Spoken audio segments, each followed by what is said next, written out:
Let's imagine that you actually opened up a book, and the dedication on the first page said, "To my parents, Alice and Bob." What would you say if I suddenly materialized on the page and asked you how many people the author thanked?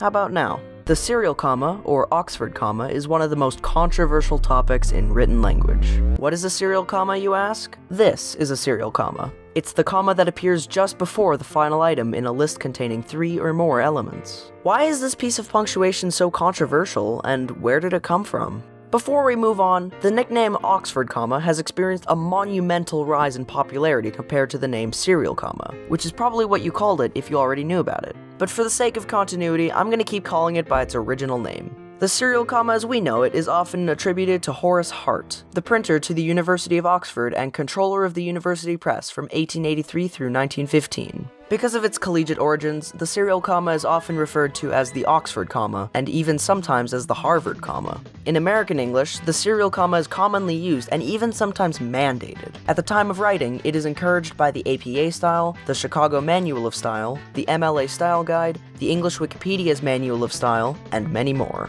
Not all American style guides, however, support the serial comma. Notable exceptions include the Associated Press Style Book and the New York Times Style Book.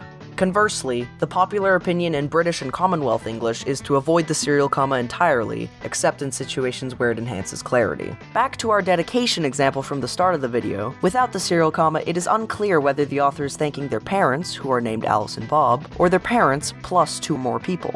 Adding a serial comma to this example unambiguously thanks the latter configuration. In addition to this, spoken lists always include a pause before the conjunction, implying the presence of a comma. But if the serial comma clears so much confusion, then why are so many people against it? Many of them argue that it can actually create confusion instead of averting it. Take this alternate dedication instead, "To my friend, Alice and Bob."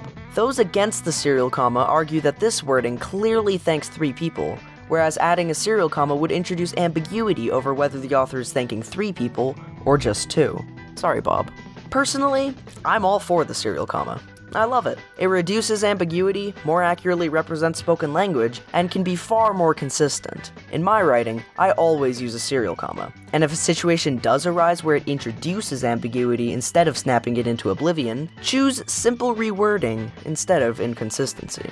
Hopefully you learned something new today and can continue to improve your writing and nitpick other people's punctuation errors. Stay safe, everyone, and wash your hands.